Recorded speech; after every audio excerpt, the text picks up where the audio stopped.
الحمد لله رب العالمين. اللهم صل على محمد وعلى آل محمد كما صليت على إبراهيم وعلى آل إبراهيم إنك حميد مجيد. اللهم بارك على محمد وعلى آل محمد كما باركت على إبراهيم وعلى آل إبراهيم إنك حميد مجيد. فقد قال الله تعالى في قرآنه الكريم: أعوذ بالله من الشيطان الرجيم. يا أيها الذين آمنوا اتقوا الله حق تقاته ولا تموتن إلا وأنتم مسلمون. வார்த்தைகளில் மிகச்சிறந்த வார்த்தை அல்லாஹுடைய வேதமாகும். வழிகாட்டல்களிலே மிகச்சிறந்த வழிகாட்டல் நபிகள் ஸல்லல்லாஹு அலைஹி வஸல்லம் அவர்களுடைய வழிகாட்டலாகும். காரியங்களிலே மிகவும் கெட்டது மார்க்கத்திலே புதுமையான காரியங்களை நுழைவிப்பதாகும். ஒவ்வொரு புதுமையான காரியமும் பிதஅத்தாகும். ஒவ்வொரு பிதஅத்தும் வழிகேடாகும். ஒவ்வொரு வழிகேடும் உங்களை நரகத்திற்கு இட்டுச் செல்லும்.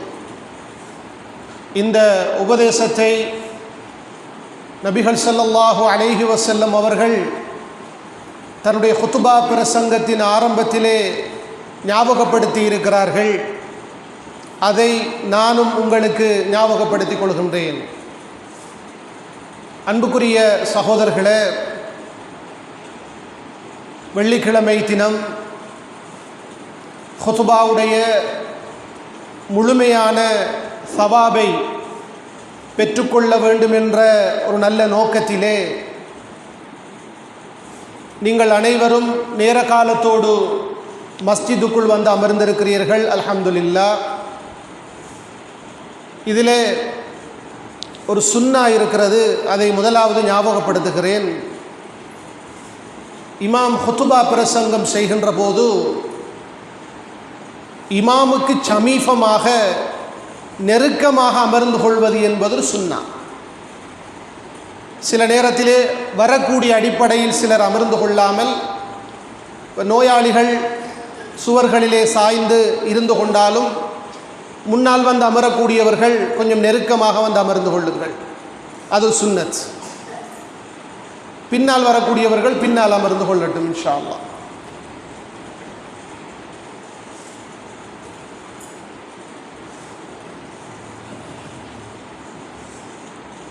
அன்புக்குரிய சகோதரர்களே, இன்றைக்கு நம்முடைய சமூகம் எதிர்நோக்கக்கூடிய மிக ஆபத்தான விடயங்களில் ஒன்றுதான் போதைப்பொருள் பாவனை, போதைப்பொருள் வியாபாரம் என்பது. இந்த ஆபத்தை நாங்கள் உணர்ந்து கொள்ளவில்லை என்றால், நாங்கள் புரிந்து கொள்ளவில்லை என்றால், எங்களுடைய வீடுகளுக்குள்ளும் இந்த ஆபத்து வரலாம் இன்ஷா அல்லாஹ். அல்லாஹ் நம்மை பாதுகாக்க வேண்டும். நமக்கென்ன தேவை என்ற ஒரு சுயநல உணர்வோடு நாம் யாரும் இருந்துவிடக்கூடாது. அன்புக்குரிய சகோதரர்களே, அல்லாஹ்வுடைய தூதர் ஸல்லல்லாஹு அலைஹி வஸல்லம் அவர்கள் மதுபானத்தையும் போதையை ஏற்படுத்தக்கூடிய அனைத்தையும் ஹராமாக்கிவிட்டார்கள். மார்க்கத்தில் அது ஹராம், பெரும்பாவம். ஒரு தடவை சொன்னார்கள், குல்லு ஹம்ரின் முஸ்கிர், எல்லா மதுபானமும் போதையை ஏற்படுத்தக்கூடியது. வ குல்லு முஸ்கிரின் ஹராமும், போதையை ஏற்படுத்தக்கூடிய அனைத்தும் ஹராம். அதற்கு என்ன பெயரை நாம் சொன்னாலும் சரிதான். போதையை ஏற்படுத்துகிறதா, ஒரு மனிதனுடைய அறிவை மழுங்கடிக்கிறதா, அறிவை பேதலிக்க செய்கிறதா, அறிவை குறைக்கிறதா,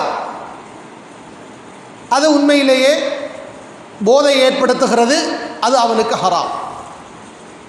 சில வேளைகளில் சிலர் சொல்லுவார்கள், சிகரெட் பாவிப்பாங்க, சிகரெட் பாவிக்கக்கூடியவர்கள் நியாயப்படுத்துவார்கள், அதில் எங்களுக்கு போதொன்றும் இல்லையேன்னு சொல்லுவாங்க. பீடி குடிப்பவர்கள் அப்படி சொல்லுவார்கள், புகையிலை பாவிப்பவர்கள் சொல்லுவார்கள், சில டைமில் பியர் குடிக்கிறார்களும் சொல்லுவாங்க. அப்படி அதில் எங்களுக்கு பெருசாக போதொன்றும் இல்லைன்னு சொல்லுவாங்க. அல்லாஹ்வுடைய தூதர் சொல்கிறார்கள், ஒன்றை அதிகம் பயன்படுத்துவதால் போதை வருகிறது என்றால் அதன் குறைந்த அளவும் ஹராம் தான் என்று சொன்னார்கள். ஒரு சிகரெட், 2 சிகரெட், ஒரு 10-15 சிகரெட் குடிக்கக்குள்ள போதை வருது, அதனுடைய குறைந்த அளவும் ஹராம் தான். இதை நாங்கள் தெளிவாக புரிந்து கொள்ள வேண்டும். நாங்கள் வியாக்கியானம் செய்யக்கூடாது. ஹராம் என்றால் ஹராம் தான், மனோ இச்சைக்கு இடம் கிடையாது. ஏன்னா தொழுகிறவர்கள் தான் சிகரெட் பாவிக்கிறார்கள், பள்ளிக்கு வந்து தொழுகிறவர்கள் பீடி பாவிக்கிறார்கள், புகையிலை பாவிக்கிறார்கள், நியாயப்படுத்துகிறார்கள். அது ஹராம், எந்த நியாயமும் கிடையாது. அன்புக்குரிய சகோதரர்களே, இன்றைக்கு நவீன காலத்தில் பல பெயர்கள், பாதிப்புகளும் அதிகம். அல்லாஹ்வுடைய தூதருடைய காலத்திலே ஒரு மனிதர் வருகிறார். அவர் யமன் பிரதேசத்தைச் சேர்ந்த ஒருவர். அவர் சொன்னார், அல்லாஹ்வுடைய தூதரே, எங்களுடைய பகுதியிலே துரத், சோளத்திலிருந்து ஒரு வகையான பானம் எடுக்கப்படுகிறது. அதை குடிப்பது ஹராமா ஹலாலா என்று கேட்டார். இப்போ அல்லாஹ்வுடைய தூதர் கேட்கிறார்கள், அதை குடிப்பதால் போதை ஏற்படுகிறதா என்று கேட்டார்கள். அவர் ஆம் என்று சொன்னார். அப்போது அல்லாஹ்வுடைய தூதர் சொன்னார்கள், அது ஹராம் என்று சொன்னார்கள். அதற்கு அவர்கள் மிஸ்ர் என்ற ஒரு பெயரை வைத்திருந்தார்கள். இந்த ஹதீஸை உலமாக்கள் குறிப்பிடுகிற போது சொன்னார்கள், நவீன காலத்தில் என்ன பெயரை கொண்டு நாம் இதற்கு வைத்தாலும் அது போதையை ஏற்படுத்தும் என்றால் ஹராம். ஒரு காலத்தில் பீடி, சிகரெட், கஞ்சா, சாராயம், கள்ளு இப்படித்தான் இருந்துச்சு. இன்றைக்கு ஹெரோயின், கேரளா கஞ்சா, ஐஸ் போதை, போதை மாத்திரைகள், புது புது பெயர்கள். இதற்குள் சிறுவர்களும் அகப்படுகிறார்கள். அதான் வேதனைக்குரிய விடை. பாடசாலையில் படிக்கிற மாணவர்களும் இந்த போதை பாவனைக்குள் உட்படுகிறார்கள். 12-13 வயது சிறுவர்கள் எல்லாம் போதை பாவிக்கிறார்கள். அவர்களுக்கு போதை என்று தெரியாது. போதை மாத்திரைகளை ஆரம்பத்தில் சாப்பிட பழகிறார்கள், அதற்கு பிறகு அடிமையாகி விடுகிறார்கள். அண்மையிலே நம்முடைய நாட்டிலே ஒரு பாடசாலை அதிபர் பிடிபட்டார். ஒரு பாடசாலையின் அதிபர் போதைப் பொருளோடு. இன்றைக்கு பாடசாலை மட்டங்களிலும் இந்த போதைப் பொருள் பாவனை, போதைப் பொருள் வியாபாரம் எல்லாம் நடந்து கொண்டுதான் இருக்கின்றது. என்ன பெயரை வைத்தாலும் அது ஹராம்.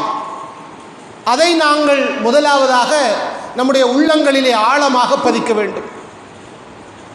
சிகரெட் குடிக்கிறவர்கள், பீடி குடிக்கிறவர்கள் அது ஹராம் என்று உணர்ந்து விடணும். அதில் நியாயங்கள் கற்பிக்க முடியாது.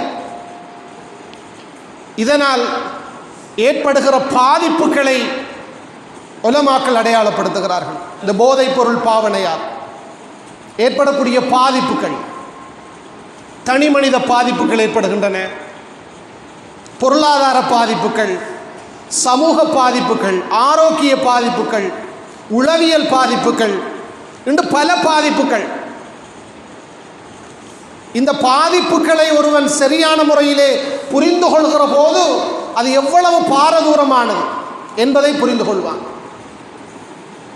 அல்லாஹ்வுடைய தூதர் சொல்கிறார்கள், ஒருவன் மதுபானம் அருந்துகிறான் என்றால் அவன் மூமினாக இருக்கிற நிலையில் மதுபானம் அருந்த முடியாது என்று சொன்னார்கள்.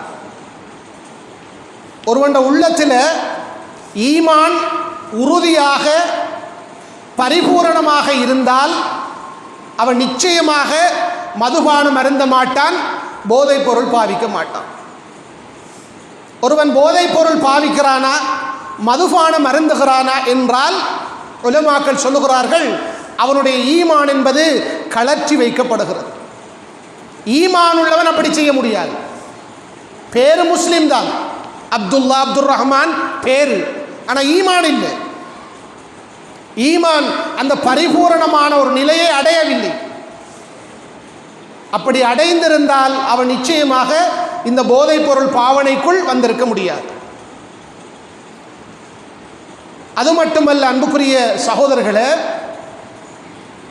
நிறைய ஆரோக்கிய பாதிப்புகள் இன்றைக்கு வைத்தியர்கள், குறிப்பாக WHO உலக சுகாதார அமைப்பு, இதனால் ஏற்படக்கூடிய பாதிப்புகளை ஒவ்வொரு நாளும் எங்களுக்கு சொல்லி விழிப்பூட்டி கொண்டே இருக்கிறது. ஒரு முஸ்லிமை பொறுத்த வரையில் அதெல்லாம் தேவையில்லை. அல்லாஹ் ஹராமாக்கினானா அது ஹராம் என்று அவன் ஏற்றுக்கொள்வதுதான் ஈமான். அவனுக்கு இந்த காரணம் எல்லாம் தேவையில்லை. ஆனால் தெளிவுக்காக சொல்லுகிறேன், அவனுக்கு ஏற்படுகிற ஆரோக்கிய பாதிப்புகள், உளவியல் பாதிப்புகள் நாளாந்தம் விழிப்பூட்டப்படுகிறது, நாளாந்தம் சொல்லப்படுகிறது. அன்புக்குரிய சகோதரர்களே, இன்றைக்கு வந்திருக்கிற இந்த போதைப் பொருட்கள், ஐஸ் போதையாக இருக்கலாம் அல்லது ஹெரோயினாக இருக்கலாம், இவைகளெல்லாம் ஒரு மனிதனுடைய உள்ளத்தில் மிகப்பெரிய பாதிப்பை ஏற்படுத்துகிறது. உளவியல் பாதிப்புகள், மனக்கவலை, மனச்சோர்வு, டிப்ரெஷன். சிலர் பாவித்து அவர்களுக்கு அது கிடைக்கவில்லை என்றால் தற்கொலைக்கும் போவார்கள். அந்த அளவுக்கு டிப்ரெஷன் ஏற்படும். இது அது இல்லாமல் இருக்கலாம், நரம்புகளோடு அது சேர்க்கப்பட்டு விடும், கலந்து விடும். அது இல்லாமல் அவனால் இருக்கலாம். உங்களுக்கு தெரியும், சில வீடியோக்களை நாங்கள் பார்க்கலாம். அந்த போதைப் பொருள் பாவித்து விட்டு அது கிடைக்காத போது அவர்கள் படுகிற பாடு, துடிக்கிற துடிப்பு முடியாது. அந்த அளவுக்கு பாதிப்பு, உளவியல் பாதிப்பு. இளைஞர்கள், சிறுவர்கள், பெரியவர்கள் புரிந்து கொள்ள வேண்டும். அதுபோல இந்த போதைப் பொருள் பாவிப்பதால், புகைத்தல் பாவிப்பதால், சிகரெட் புகையிலை பாவிப்பதால் நமக்கு அடிக்கடி சொல்லப்படுகிறது புற்றுநோய் ஏற்படும், இருதய நோய்கள் ஏற்படும், பச்சிதைவு ஏற்படும், மார்பு சளி நோய் ஏற்படும். அடிக்கடி அவேர்னஸ், விழிப்பூட்டல் நமக்கு நடந்து கொண்டே இருக்கிறது. அதையெல்லாம் கேட்கிறோம், பார்க்கிறோம், ஆனால் போதைப் பொருள் பாவிக்கிறோம். சிகரெட் பெட்டியில் கூட புகைத்தல் புற்றுநோயை ஏற்படுத்தும், கேன்சர். வைத்தியர்கள் கூறுவார்கள், பல வகையான கேன்சர் நோய்கள் வருவதற்கு நாங்கள் பாவிக்கிற இந்த சிகரெட், இந்த புகையிலை காரணமாக இருக்கிறது. புகைத்தல் நாம் சின்ன விடயமா பார்க்கிறோம், மிகப்பெரிய பாதிப்பு. இப்படியான ஆரோக்கிய பாதிப்புகள் ஒரு மனிதனுக்கு ஏற்பட்டு அவனுடைய உடம்பிலே பல நோய்களை அது உருவாக்குகிறது. இந்த கட்டத்திலே இன்னொரு பாதிப்பு என்ன தெரியுமா சகோதரர்களே? அதன் விளைவால் அவனுக்கு நோய் ஏற்பட்டு அவன் மௌத்தாகிறான் என்று சொன்னால் அது தற்கொலையாக பார்க்கப்படுகிறது மார்க்கத்திலே. தற்கொலை என்பது ஒருவன் உடனடியாக தன்னுடைய உயிரை மாய்த்துக் கொள்வது. இன்னொரு வகை இருக்கிறது, தவணை முறையில் தன்னை தற்கொலை செய்வது. இப்ப மதுபானம் அருந்தக்கூடியவர்கள், புகைத்தல் பாவிக்கக்கூடியவர்கள், வேறு வேறு வகையான போதைப் பொருட்களை பாவிக்கக்கூடியவர்கள் தங்களுடைய உடம்பிலே சில நோய்களை ஏற்படுத்தி கொண்டே இருக்கிறார்கள்.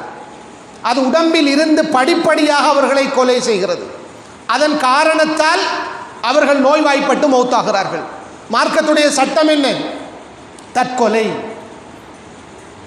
அல்லாஹ் குர்ஆனிலே சூரா மாயிதாவிலே குறிப்பிட்டு விட்டான், எவரொருவர் ஒரு ஆன்மாவை அநியாயமாக இந்த பூமியிலே குழப்பத்தை ஏற்படுத்த வேண்டும் என்ற நோக்கத்தில் கொலை செய்கிறாரோ அவர் மனிதர்கள் அனைவரையும் கொலை செய்தவரை போலாவார். ஒரு உயிரை அநியாயமாக போக்குவது என்பது அல்லாஹ்விடத்தில் எவ்வளோ பெரிய பாவம்.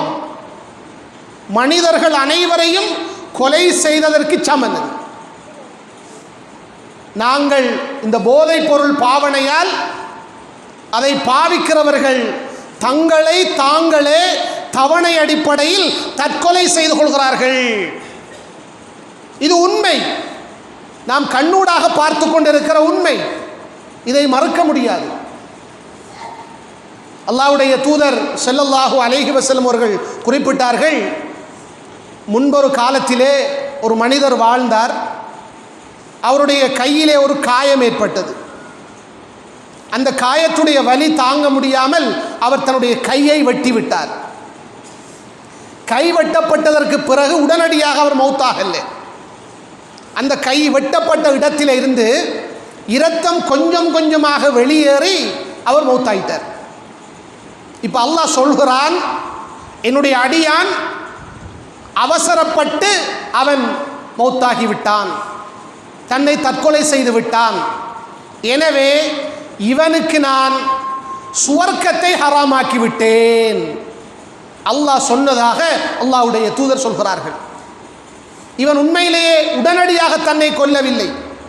கையை வெட்டினான், அதிலிருந்து சொட்டு சொட்டு இரத்தம் வருகிறது. அதற்கு பிறகுதான் அவன் மௌத்தாகிறான். இது போன்றுதான் உலமாக்கள் சொல்லுகிறார்கள் இந்த போதைப் பொருள் பாவனை என்பது. உடனடியாக அவனை மௌத்தாக்காதது, அவனுடைய உடம்பிலே அது இருந்து கொஞ்சம் கொஞ்சமாக அவனை கொன்று கொண்டிருக்கும். பல நோய்களை ஏற்படுத்தி அவன் இறக்கிறான், தன்னைத்தானே தற்கொலை செய்து கொள்கிறான். எனவேதான் சகோதரர்களே, புரிந்து கொள்ளுங்கள், போதைப் பொருள் பாவிக்கிறவர்கள் அதனால் நோய்வாய்ப்பட்டு மௌத்தானால் அவர்கள் தங்களை தற்கொலை செய்து கொள்கிறார்கள். தற்கொலை செய்து கொண்டவர்களுக்கு மார்க்க சட்டம் என்ன? நரகம். அவர்களுக்கு சுவர்க்கம் என்பது ஹராமாக்கப்பட்டு விட்டது. அது மட்டுமல்ல அன்புக்குரிய சகோதரர்களே, ஒருவர் போதைப் பொருள் பாவிப்பதால் மற்றவர்களுக்கு எவ்வளவு ஆபத்து ஏற்படுகிறது. நாங்கள் பார்க்கிறோம், குடும்பத்திலே கணவன் போதைப் பொருளுக்கு அடிமையாகிவிட்டான், அந்த குடும்பம் நிம்மதியாக இருக்குமா? அவனால அவன் மனைவி மக்கள் சீரழிகிறார்கள், அடுத்தவர்களுக்கு பாதிப்பு. நண்பர்களுக்கு இடையில சண்டை. அல்லாஹ் குர்ஆனிலே தெளிவாக சொல்லிவிட்டான். இந்த ஹம்ர், இந்த மதுபானத்தை பற்றி சொல்லிவிட்டு, இன்னமா யுரீது ஷைத்தானு அன் யூகிஅ பைனகுமுல் அதாவத வல் பக்தா, இந்த ஷைத்தான் விரும்புவதெல்லாம் உங்களுக்கிடையிலே குரோதம், பகை உணர்வை ஏற்படுத்த வேண்டும் என்றுதான் அவன் விரும்புகிறான். சில நண்பர்கள் ஒன்றாக சேர்ந்து கொண்டு மதுபானம் அருந்துகிறார்கள், போதைப் பொருள் பாவிக்கிறார்கள். கடைசியில் என்ன நடக்குது? வாய் தர்க்கம் ஏற்படுகிறது, தேவையற்ற பேச்சுக்கள். என்றால் அவன் போதை தலைக்கு ஏறிவிட்டால் என்ன கதைக்கிறான் என்று அவனுக்கு விளங்காது. இப்போ ஆளுக்கால் வாய் தர்க்கம் செய்து சண்டை பிடித்து கடைசியிலே ஒரு நண்பன் இன்னொரு நண்பனை கொலை செய்கிறான். எத்தனை செய்திகளை பார்த்திருக்கிறோம் இந்த நாட்டில். எப்படி ஆபத்து! போதைப் பொருள் பாவிப்பது என்பது பாவிக்கிறவருக்கு மட்டும் ஆபத்தல்ல, அடுத்தவர்களுக்கும் ஆபத்து, குடும்பத்துக்கு ஆபத்து, பிள்ளைகளுக்கு ஆபத்து. யோசித்து பாருங்கள், ஒரு மகன் போதைப் பொருளுக்கு அடிமையாகிவிட்டால் அந்த தந்தை எவ்வளவு கஷ்டப்படுகிறார் அதில் இருந்து தன்னுடைய மகனை மீட்டெடுப்பதற்கு. போதைப் பொருள் பாவிக்கிற ஒருவனுக்கு அது இல்லாமல் இருக்க முடியாது. அடுத்த கட்டம் என்ன செய்கிறான்? அடுத்தவர்களை அச்சுறுத்தக்கூடிய சில பாவங்களுக்குள் விழுகிறான். களவெடுக்கிறான். சின்ன சின்ன பொருட்கள் எல்லாம் களவெடுத்து குறைந்த விலைக்கு விற்கிறான். ஒரு முஸ்லீம் கிராமத்திலே ஒரு மக்பராவில் போடப்பட்டிருந்த கேபிள் வயர்களை வெட்டி கொண்டு இந்த போதைப் பொருள் பாவிக்கிறவர்கள் அதை வித்திருக்கிறார்கள். மக்பரா, சுப்ஹானல்லாஹ், மையத் அடக்கிற இடம். அந்த கபரை பார்த்தும் அவனுக்கு மௌத்துடைய ஞாபகம் வரல. காரணம் என்ன? போதைப்படுத்துகிற பாடு. என்னென்றானே எடுத்துக்கொண்டு களவெடுத்து விற்கணும். வீட்டுக்குள்ளே களவெடுப்பாங்க, பக்கத்து வீட்டில் களவெடுப்பாங்க. இதான் நடந்துக்கிட்டே இருக்கு சமூகத்தில். நாங்கள் பார்க்கிறோம் பல பாதிப்புகள். சில கட்டங்களில் அவன் களவெடுக்க போகிற போது அந்த வீட்டுக்காரர்கள் கண்டுவிட்டால் அவர்களை கொலை செய்கிறான். நம்முடைய நாட்டில் எத்தனை சம்பவங்களை நாங்கள் பார்த்திருக்கிறோம். நகை திருட போய் கொலை, விசாரிச்சு பார்த்தா போதைப் பொருள் பாவனை. போதை வாங்குவதற்கு பணம் இல்லை, திருடச் சென்றான். குறுக்கே வந்த தாயை கொலை செய்தான். இப்படி சகோதரர்களே மற்றவர்களுக்கும் நிறைய பாதிப்புகள் இருக்கின்றன. இதை நாங்கள் புரிந்து கொள்ள வேண்டும். அது மட்டுமல்ல, மறுமையில் இவர்களுக்கு 3 பாதிப்புகள் இருக்கின்றன. 3 பாதிப்புகள். முதலாவது பாதிப்பு, அல்லாஹ்வுடைய தூதர் சொன்னார்கள், அல்லாஹு தஆலா மதுபானம் அருந்தக்கூடியவர்களை, அவர்களுக்கு அருந்த கொடுக்கிறவர்களை சபிக்கிறான். இது முதலாவது பாதிப்பு. அல்லாஹ்வுடைய சாபத்தை பெற்ற ஒரு மனிதன் மறுமை நாளில் நிம்மதியாக வாழ முடியுமா? தெளிவாக அல்லாஹ்வுடைய தூதர் சொன்னார்கள், மதுபானம் குடிக்கிறவன், அந்த குடிக்கிறவனுக்கு ஊற்றி கொடுக்கிறவன், போதை பாவிக்கிறவன், போதை பொருள் வாங்கி கொடுக்கிறவன், சிகரெட் பாவிக்கிறவன், சிகரெட் வாங்கி கொடுக்கிறவன். இன்னும் கொஞ்சம் பேர் இருக்கிறாங்க, அவங்க சிகரெட் பாவிக்கிறல்ல, ஆனால் கூட்டாளிக்கு வாங்கி கொடுக்கிறது. கூட்டாளி சிகரெட் குடிச்சா பில் பே பண்றது ஹராம். வாங்கி கொடுப்பவரும் சாபத்துக்குரியவர், அதை பாவிப்பவரும் சாபத்துக்குரியவர். இது முதலாவது பாதிப்பு. இரண்டாவது பாதிப்பு சகோதரர்களே, அல்லாஹ்வுடைய தூதர் சொன்னார்கள், இந்த உலகத்திலே ஒருவர் மதுபானம் அருந்துகிறார், போதைப் பொருளை பாவிக்கிறார், அதிலே இருந்து அவர் தௌபா செய்யாத நிலையில், நன்றாக புரிந்து கொள்ளுங்கள், இப்போ தௌபா செய்கிறதுக்கு வாய்ப்பு இருக்குது, திருந்துறதுக்கு உலகத்தில் வாய்ப்பு இருக்குது. தௌபா செய்யாத நிலையில் அவர் மௌத்தாகிவிட்டால் மறுமை நாளில் அவர் அந்த சொர்க்கத்தில் இருக்கிற அந்த மதுவை குடிக்கிற பாக்கியத்தை இழந்து விடுகிறார். சொர்க்கம் இல்லை. உங்களுக்கு தெரியணும், மறுமை நாளிலே அல்லாஹ் சொர்க்கத்தை பற்றி சொல்லுகிற போது சொல்லுகிறான், ஹம்ர், மதுபான ஆறுகள் ஓடிக்கொண்டிருக்கும். அது போதை தரக்கூடியதல்ல, அது லல்லத் லிஷாரிபீன், குடிப்பவர்களுக்கு அது ஒரு இன்பமாக இருக்கும்.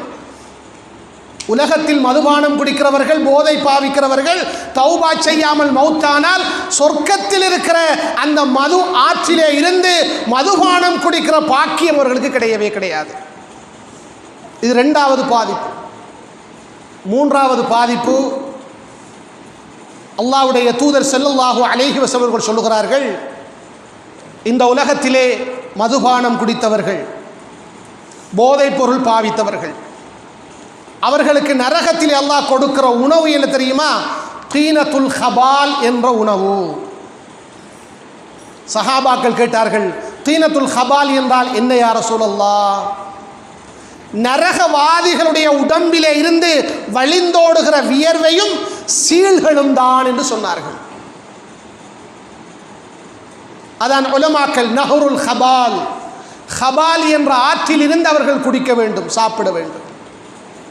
எனவே உலகத்தில் போதை பயன்படுத்துகிறவர்கள், மதுபானம் அருந்துகிறவர்கள், போதை என்றால் சிகரெட், பீடி, புகையிலை எல்லாம் தான், இவர்களுக்கு மறுமை நாளில் அல்லாஹ் வைத்திருக்கிற தண்டனை நரகத்திலே தீனத்துல் ஹபால் என்ற உணவு. நரகவாதிகளுடைய உடம்பில் இருந்து அந்த உஷ்ணத்தில் நரகம் அவருடைய உடம்பை எரித்து அந்த உடம்பிலிருந்து வெளியேறுகிற ஊனம், சீழ், அதைத்தான் உணவாக கொடுக்கப்படும். அல்லாஹ்வுடைய தூதர் எச்சரிக்கிறார்கள். இந்த பாதிப்புகளை ஒரு முஸ்லிம் உணர்ந்து கொள்கிற போது அந்த போதைப் பொருள், அந்த பாவனை, அதுக்கு பக்கத்திலேயும் போக மாட்டான். என்னுடைய 4 நண்பர்களில் 3 நண்பர்கள் போதை பாவிக்கிறார்கள், நான் மட்டும் ஸ்ட்ராங்காக இருக்கிறேன் என்று சொல்லிட்டு ஒரு நண்பன் இருக்க முடியாது. இன்ஷா அல்லாஹ் அந்த 4வது நண்பனும் குடிக்க பழகுவான். ஷைத்தான் அப்படித்தான் வேலை பார்ப்பான். மிக கவனமாக இருக்கணும் இளைஞர்கள், பெற்றோர்கள் இந்த விடயத்தில். இதில் இருந்து நாம் எப்படி விடுபடுவது? முதலாவதாக அன்புக்குரியவர்களே, உலமாக்கள் சொல்லுகிறார்கள், தானாக விடுபடுவது. தானாக விடுபடுவது. உங்களுக்கு தெரியும், ஆரம்பத்திலே மதுபானம் ஹராமாக்கப்படவில்லை, படிப்படியாகத்தான் அல்லாஹ் ஹராமாக்கினான். அனஸ் இப்னு மாலிக் ரலியல்லாஹு அன்ஹு அவர்கள் சொல்லுகிறார்கள், இந்த மதுபானம் ஹராமாக்கப்பட்ட அந்த நாளில் நான் அபூ தல்ஹா ரலியல்லாஹு அன்ஹு என்ற அந்த நபித்தோழருடைய வீட்டிலே ஒரு விருந்து உபசாரம் நடக்குது. அதிலே இருக்கக்கூடிய எல்லாருக்கும் நான் மதுபானம் ஊற்றி கொடுத்து கொண்டிருந்தேன். அப்போ ஹராமாக்கப்படல இஸ்லாத்தில். அப்போ ஒருவர் வருகிறார், வந்து சொன்னார், குர்ஆனிலே ஒரு வசனம் வந்து விட்டது, அல்லாஹ் மதுபானத்தை ஹராமாக்கி விட்டான். சுப்ஹானல்லாஹ். என்ன நடக்குது? மதுபான பாட்டி. குர்ஆனுடைய வசனம் வருது, அல்லாஹ் ஹராமாக்கிட்டான். எப்படி ஈமான் உணர்வு பாருங்க. அபூ தல்ஹா ரலியல்லாஹு அவர்கள் சொல்லுகிறார்கள், அந்த மதுபான முட்டிகளை கொண்டு போய் நீங்கள் பாதையில் ஊற்றி விடுங்கள். சுப்ஹானல்லாஹ். அதான் ஈமான். இந்த வசனம் வந்ததற்கு பிறகு எல்லோரும் தங்களுடைய வீடுகளில் இருந்த மதுபான முட்டிகளை எல்லாம் கொண்டு போய் பாதைகளில் உடைத்தார்கள். சிலர் சொல்றது எப்படின்னா, என்னால் விட முடியல மௌலவி, அது உளவியல் நோய். மதுபானம் குடித்து கொண்டிருந்தவர்கள் அல்லாஹ் ஹராம் என்று சொன்ன போது விட்டார்கள். ஏன் விட முடியாது? நான் கேட்கிறேன். ஈமான் போதாது. எனக்கு அந்த சிகரெட்டை விட முடியல.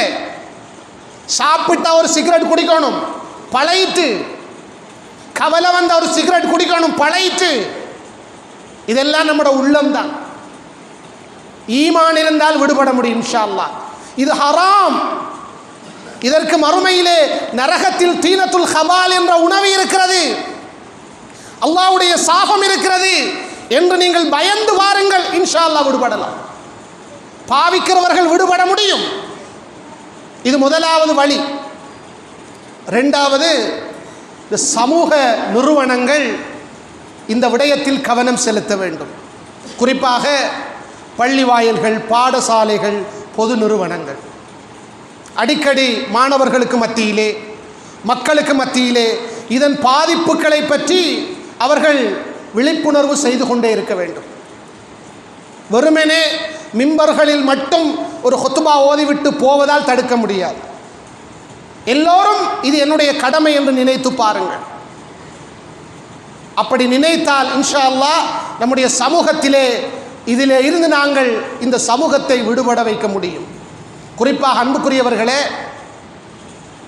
பாடசாலை மட்டங்களில் மாணவர்கள் போதைப் பொருள் பாவிக்கிறார்கள். நாம் எத்தனையோ செய்திகளை, உண்மையான செய்திகளை பார்த்து கொண்டிருக்கிறோம். பாடசாலைகளில் இது பற்றிய விழிப்புணர்வுகள் கட்டாயம் செய்யப்பட வேண்டும். பள்ளி வாயில்கள், பொது நிறுவனங்கள் இதை செய்து கொண்டே இருக்க வேண்டும். அதுபோல மூன்றாவது ஒரு விடயம், பெற்றோர்கள் பிள்ளைகளை கவனிக்க வேண்டும். என்னுடைய பிள்ளை ஒழுக்கமான பிள்ளை, தங்கமான பிள்ளை, அப்படியெல்லாம் செய்ய மாட்டான் என்ற அதீத நம்பிக்கையில் பெற்றோர்கள் இருக்க வேண்டாம். உங்களுடைய வீட்டு சூழலில் உங்கள் பிள்ளை நல்லவனாகத்தான் இருந்திருப்பான். அவன் வெளிச்சூழலுக்கு போகிறான். ஒருவன் இளைஞனாகிவிட்டால் நண்பர்கள் என்ற சகவாடிகள் செல்வாக்கு செலுத்துகின்ற ஒரு சூழல். நண்பர்கள் தான் செல்வாக்கு செலுத்துவார்கள். என்னுடைய மகன் யாரோடு சேருகிறான், எந்த இடத்தில் ஒன்று சேருகிறான், கட்டாயம் பெற்றோர்கள் அவதானியுங்கள். இது உங்கள் கடமை. படிக்கிறோம் என்ற பெயரில் சில பிள்ளைகள் ஓரிடத்தில் ஒன்று சேருகிறார்கள். எல்லோரையும் சொல்லவில்லை, சில இடங்களில் நடைபெறுகிறது. அந்த இடத்திலே புகைத்தல் பாவிக்கப்படுகிறார்கள். பிள்ளைகள் யாரோடு சேருகிறார்கள் கட்டாயம் பாருங்கள். நல்ல நண்பர்களா, கெட்ட நண்பர்களா? சில பிள்ளைகள் சின்ன பிள்ளைகளாக இருப்பார்கள், கொஞ்சம் தொழில் செய்வாங்க, சம்பாதிப்பாங்க, வயதுக்கு மூத்த கூட்டாளிமார். உழைக்கிறோம் என்ற திமிரு, வயதுக்கு மூத்த கூட்டாளிமார் கேள்விப்பட்டால் அவன் போதை பாவிக்கிறவன், இவனையும் பழக்கப்படுத்தி போட்டான். தந்தைமார்கள் ஆரம்பத்திலே நீங்கள் அதை கட்டாயமாக கிள்ளி எறிய வேண்டும். அது உங்களுடைய கடமை. அதுபோன்று நாலாவது ஒரு விடயம் சகோதரர்களே, வியாபாரிகள் அல்லாஹுவை பயந்து கொள்ள வேண்டும். இன்றைக்கு இலகுவாக ஒருவர் பணக்காரன் ஆக வேண்டும் என்றால், விரைவாக பணக்காரன் ஆக வேண்டும் என்றால் போதைப் பொருள் விற்பனை. திடீரென்று காரோடுவார், பெரும் பெரும் வீடுகள் கட்டப்படும், பல காணிகள் வாங்கப்படும், என்னன்னு பார்த்தா போதைப் பொருள் வியாபாரம். உண்மையிலே அவர்கள் ஜாகில்கள், அறிவினர்கள், இந்த உலகத்தில் மயங்கி விட்டார்கள். இந்த உலகம்தான் வாழ்க்கை என்று நினைத்துக் கொண்டிருக்கிறார்கள். மறுமையை நம்பிய ஒரு மூமின் அப்படி ஒரு நாளும் யோசிக்க மாட்டான். விற்பவர்கள் அல்லாஹுவை பயந்து கொள்ள வேண்டும். நீங்கள் இந்த உலகத்திலே ஒரு அற்பமான சுகமான ஒரு வாழ்க்கையை வாழ வேண்டும் என்பதற்காக வேண்டி எத்தனை பிள்ளைகள் சீரழிக்கப்படுகிறார்கள், சிறுவர்கள் சீரழிக்கப்படுகிறார்கள். அதனால் ஏற்படக்கூடிய அனைத்து விபரீதங்களுக்கும் நீங்கள் அல்லாஹ்விடத்திலே ஜவாப் சொல்ல வேண்டும். குறைந்தது பள்ளிக்கு தொலைவார நிறைய பேர் கடை வைக்கிறார்கள் இருப்பீங்க, பிஸ்னஸ் செய்கிறார்கள். உங்களோட ஹோட்டலில், உங்களோட சில்லறை கடையில், உங்களோட ஹோல்சேல் கடையில் நீங்கள் சிகரெட், பீடி, புகையிலை விற்கக்கூடாது, ஹராம். உங்களோட ஈமான் இருந்தால் நீங்கள் உடனடியாக விடுபடுவீர்கள். அதனால் எனக்கு லாபம் வருகிறதா, அல்லாஹுவை பயந்து கொள்ளுங்கள். அல்லாஹ் நாடினால் இதைவிட பல மடங்கு லாபம் உங்களுக்கு தருவான். என்ன லாபம் அது? இப்போ ஹோட்டல் முதலாளிமார் சொல்ற எங்களோட கடைக்கு வாராக்களுக்கு சிகரெட் பீடி இருந்தால் தான் பிஸ்னஸ் செய்யலாம். அது பிழையான ஒரு வியாக்கியானம், அது பிழை. நீங்கள் இந்த கடையிலே சிகரெட் விற்கப்பட மாட்டாது, பீடி விற்கப்பட மாட்டாது போர்ட் போடுங்க, அல்லாஹ் பரக்கத் செய்வான். நீங்கள் புகைத்தல் வித்து அதனால் வருகிற லாபத்தால் உங்களுக்கு பரக்கத் கிடையவே கிடையாது. இந்த மிம்பரிலே இருந்து கொண்டு சொல்கிறேன், கிடையவே கிடையாது. அல்லாஹுவை பயந்து கொள்ளுங்கள். எல்லோரும் இந்த விடயத்தில் நாம் ஒன்றாக சேர்ந்து இதை தடுக்க வேண்டும் சகோதரர்களே. அல்லாஹ்வுடைய தூதர் சாபம், அல்லாஹ் சாபம் இடுகிறான் என்று சொல்லுகிற அந்த பிரிவிலே மதுபானம், போதைப் பொருள் விற்கிறவர்களும் அதை வாங்கக்கூடியவர்களும், விற்கிறவர்கள் அல்லாஹ்வுடைய சாபத்துக்குரியவர்கள். நாம யோசிக்கும், மதுபானம் குடிக்கிறவன், புகைத்தல் பாவிக்கிறவன் அல்லாஹ்வுடைய சாபத்துக்குரியவன். அல்லாஹ்வுடைய தூதர் சொன்னார்கள், விற்கிறவனும் அல்லாஹ்வுடைய சாபத்துக்குரியவன். சுப்ஹானல்லாஹ். எல்லாரும் ஒன்றுதான். விற்கிறார்கள், வாங்குறார்கள், குடிக்கிறார்கள், குடிக்க கொடுக்கிறார்கள், எல்லாரும் ஒன்றுதான். அந்த தொழில் செய்கிறார்கள், அதை ஏற்றிக்கொண்டு கொடுக்கிறார்கள், எல்லாரும் ஒன்றுதான். எல்லாரும் அல்லாஹ்வுடைய சாபத்துக்குரியவர்கள். இன்றைக்கு நம்முடைய நாட்டிலே இந்த அரசாங்கத்தால் இந்த போதையை ஒழிப்பதற்கான சிறந்த திட்டங்கள் முன்னெடுக்கப்படுகின்றன. கடந்த அரசாங்கங்களிலும் இப்படி முன்னெடுக்கப்பட்டிருக்கின்றன. இப்போது கொஞ்சம் வேகமாக நடைபெற்று கொண்டிருக்கிறது. அன்புக்குரியவர்களே, இந்த கட்டத்திலே நாங்கள் எல்லோரும் சேர்ந்துதான் இந்த போதை ஒழிக்க வேண்டும். ஒருவன் போதைப் பொருள் வியாபாரம் செய்கிறான் என்று சொன்னால் நமக்கு தெரிஞ்சா நமக்கென்ன தேவைன்னு ஒதுங்க தேவையில்லை. இன்றைக்கு ஒரு இலக்கம் எங்களுக்கு அடையாளப்படுத்தப்பட்டிருக்குது, 1818. இந்த இலக்கத்துக்கு இன்ஃபார்ம் பண்ணிடுங்க, செய்தியை கொடுங்க. அதற்கு வேகமான நடவடிக்கைகள் எடுக்கப்படுவதை நாம் நாளாந்தும் பார்த்து கொண்டிருக்கிறோம். நம்முடைய வீட்டுக்கு பக்கத்திலே போதைப் பொருள் வியாபாரம் நடைபெறுகிறது. வீட்டிலே பிள்ளைகள் இருக்கிறார்கள். நாம யோசிக்கும் என்ன, நமக்கு என்ன தேவை? நாளைக்கு நம்மட பிள்ளை பாவிப்பான், நம்முடைய சகோதரோட பிள்ளை பாவிப்பான். பயந்து கொள்ளுங்கள். எனவேதான் அரசாங்கத்தால் முன்னெடுக்கப்படுகிற இந்த நடவடிக்கைக்கு நாங்களும் ஒத்துழைப்பு கொடுக்க வேண்டும், கட்சி பேதங்களுக்கு அப்பால். இது அரசியல் அல்ல. அன்புக்குரிய சகோதரர்களே, நாம் எல்லோரும் சேர்ந்தால் மட்டும்தான் இந்த போதையை இந்த சமூகத்திலிருந்து ஒழிக்க முடியும். சுயநலவாதிகளாக இருந்தால், ஒரு தந்தை அன்று கவலையோடு சொன்னார், ஒரு வாப்பா தந்த பிள்ளைய, ஆம்பளை பிள்ளைய போதை இல்லாமல் வளர்த்தெடுத்தால் அவர் சிறந்த வாப்பா.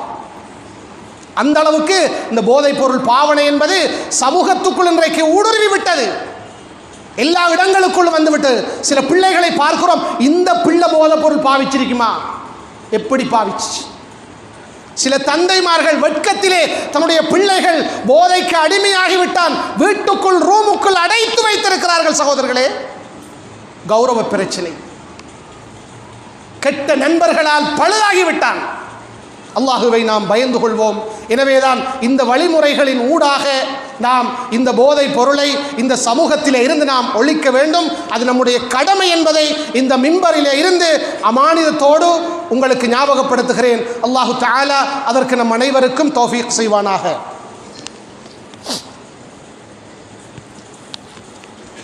الحمد لله رب العالمين اللهم صل على محمد وعلى آل محمد كما صليت على إبراهيم وعلى آل إبراهيم إنك حميد مجيد اللهم بارك على محمد وعلى آل محمد كما باركت على إبراهيم وعلى آل إبراهيم إنك حميد مجيد. அன்புக்குரிய சகோதரர்களே, அல்லாஹ்வுடைய தூதர் சொன்னார்கள், அல் ஹம்ரு உம்முல் ஹபாயிஸ், இந்த மதுபானம் என்பது அனைத்து பாவங்களுக்கும் தாய். ஷைத்தானை பொறுத்த வரையிலே அவன் இந்த மதுபானம் போதைப் பொருளின் ஊடாக அவர்களை அல்லாஹுவை திக்ர் செய்வதிலிருந்தும் தொழுகையிலிருந்தும் திசை திருப்பி விடுவான். அல்லாஹ் குர்ஆனிலே சொல்கிறான், ஐயசுத்தூக்கும் அன் திக்ரில்லா வ அனிஸ் ஸலா. போதை பாவிப்பதால் அவர்கள் தொழுகையை விட்டும் தூரமாகி விடுவார்கள், அல்லாஹுவை திக்ர் செய்வதை விட்டும் தூரமாகி விடுவார்கள்.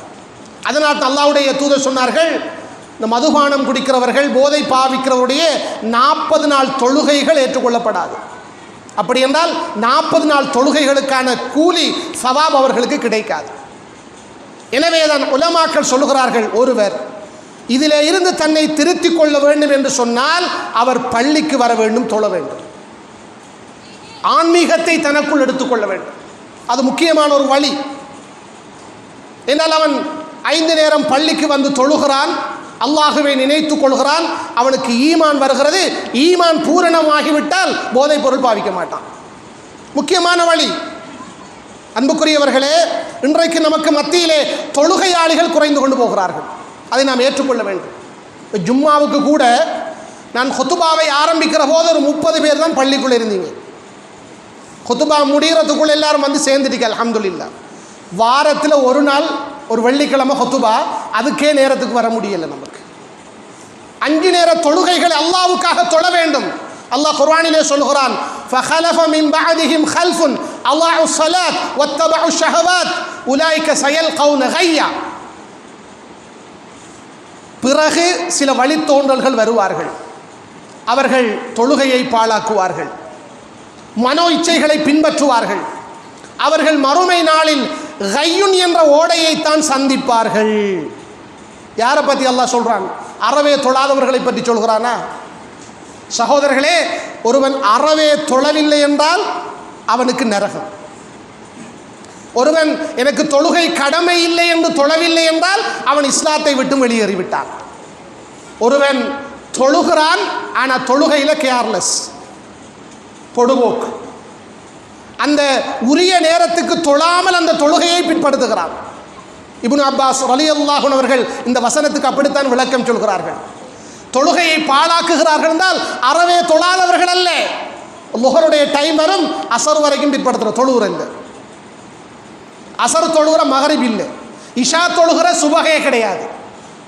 இப்படிப்பட்ட தொழுகையை பாழாக்கக்கூடியவர்கள் விட்டு விட்டு தொழுகிறார்களே, அவர்களுக்கு மறுமையில் நரகம். அறவே தொழாதவர்களுக்கும் நரகம்தான், விட்டு விட்டு தொழுகிறவர்களுக்கும் நரகம்தான். கையுன், நரகத்தில் உள்ள உஷ்ணம் நிறைந்த ஒரு ஓடை. அல்லாஹுவை பயந்து கொள்வோம். தொழுகையிலே பொடுபோக்கு செய்கிறவர்களே, ஒரு நாளைக்கு 5 வேளை தொழுது கொள்ளுங்கள்.